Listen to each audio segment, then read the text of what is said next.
Okay. Hi there, welcome to SSBBW Magazine's exercise program, and this will be for August 2011. Come on in, Mike. How are you doing? I'm good. How are you doing today? A little under the weather, so let's not do too much today. It's the humidity. It's warm too. It yes. sucks everything out of you. Even I'm having trouble breathing today. Yeah. Take my glasses off. So what can we do today then? We're going to go through some flexibility things today. Okay. And the reason why is we've covered working out in all kinds of different ways, but we haven't touched on flexibility. If your body's not flexible, your muscles are not flexible, eventually you're going to hurt yourself when you're doing a workout, because your body will progress in strength, pulling your body out of whack, and then you're not in proper alignment for when you do the heavier weights, and you'll hurt your joints, your elbows, your knees, your shoulders, and then you stop working out because it hurts and you think working out is bad for me. Well, no, it's not. But the flexibility helps keep your body in proper alignment, proper posture, takes away all kinds of other problems. Did you know with proper posture you can get taller? No. It's true. Proper posture, you get taller. Most of us sag, you know, and it curves the spine, and there's a lot of pressure right here on the top of the back and on the bottom of the neck, which will give you shoulder pain, elbow pain, wrist pain that you're going to chalk down to arthritis. But if you have proper posture and you push your shoulders down and open up your rib cage, those pains go away for most of us, which makes working out less painful. That's always good. So what we're going to do is stretch through the upper body today. Okay. The easy one, you put your hands, lace your fingers together behind your head but not on your head. So a lot of people aren't that flexible, they may be touching the back of their head. So you want to lift your chin and then pull your hands away from the back of your head. That's hard to do for a lot of people. Oh, yes. So relax. In a perfect world, and it's not nearly perfect, your hands would be 6 inches from the back of your head. Most of us can't do that because we sit there and we type on the computer doing our programming and our emails and Facebook and all Twitter and that. So we hunch up. Now we have to open up the body. One of the things in yoga is you open up your body and the toxins are then released into your body to be metabolized and gotten rid of. So by opening up the joints, you're getting rid of the goo in your body. Well, this does the same thing. Okay. So to open up the chest a better way for most people is put your palms up. And you bring your chin up. And you bring your elbows behind you. But you keep your shoulders low. You don't want your shoulders up at your ears. You want to keep them down. Make your neck as long as possible and squeeze the bottom of your shoulder blades. That opens up the chest a bit.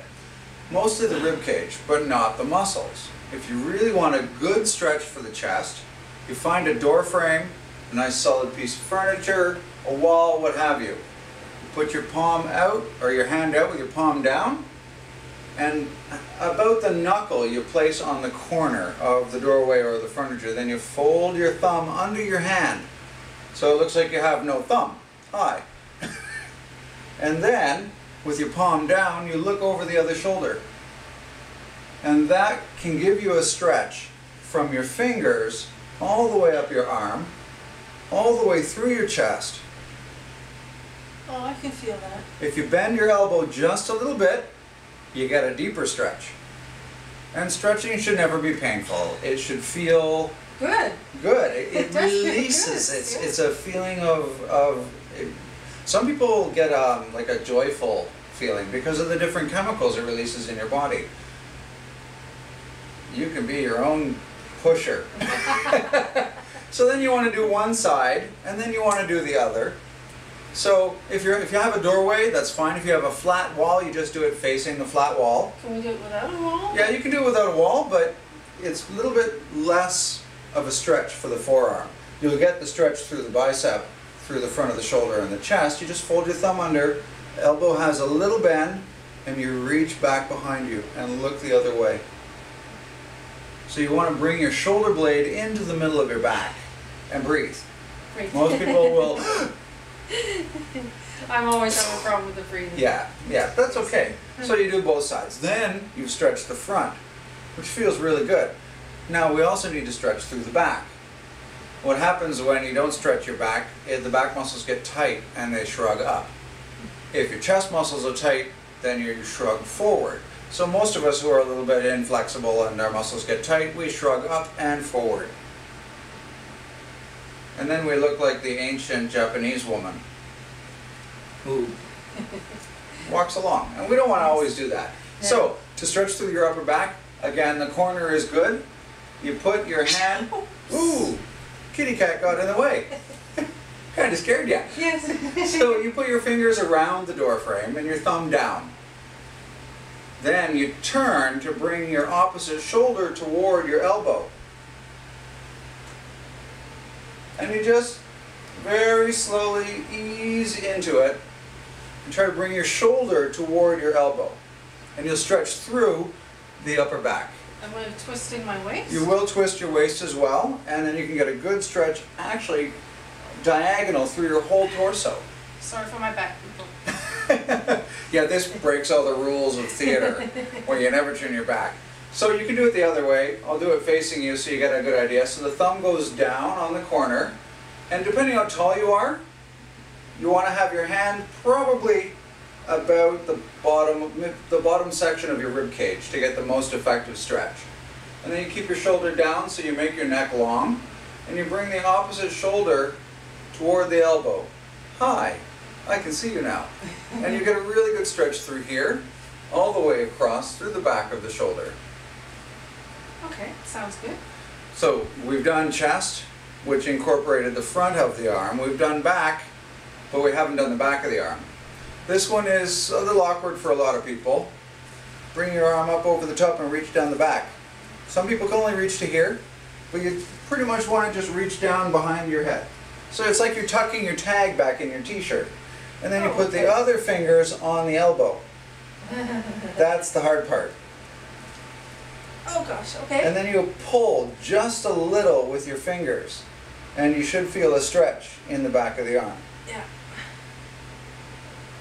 Plus what you've done is you've lifted your rib cage. And when you lift your rib cage, you've straightened out your spine. So you can stay like that, or you can do the other arm, and I'll keep talking, and we'll use you as the model. So when your rib cage gets lifted, suddenly all your organs sit in place properly. And that allows your lungs to actually expand when you breathe in. So if you are having trouble breathing on a humid day, and you want to use more of your lungs, just bring your elbows up. And that takes the pressure out of your rib cage. How do you do that? Just bring both elbows up. So, or you can do the stretch, and you can hold both elbows. You know, different people are flexible in different ways. So that's why I said just bring the elbows up. And that lifts the rib cage, so you can use more of your lungs. Most of us only use a quarter of our lungs to breathe, Right. and the rest of it just sits there. And if you're slouched down, then your organs are pushed up into your rib cage, and they're supposed to be below the rib cage. So they press on your lungs, and it gets harder to breathe. So in the humid areas, like, oh my God, it's humid and I can't breathe, just doing this lets you use more of your lungs so that you have fewer congestion problems. Sounds good.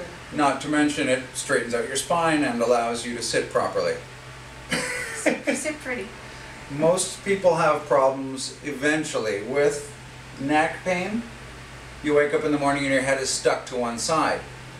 You're in pretty severe pain usually in these cases. But what happens is if you regularly make your neck long and open up the rib cage by squeezing the bottom of your shoulder blades together, that allows the shoulders and neck to relax, and your proper posture is easier to maintain.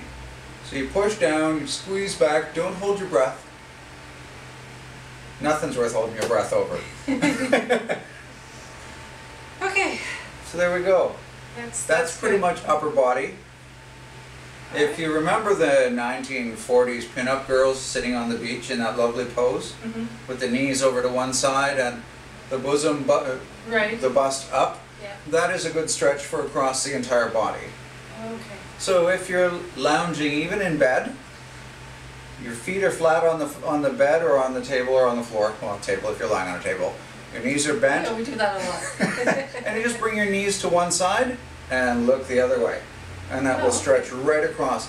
It stretches from the hip, through the abdomen, across the lower back, up through the chest and the shoulder. So knees one way and head And head the other. You can do it lying on your back even. It's not as deep a stretch if you're lying on your back.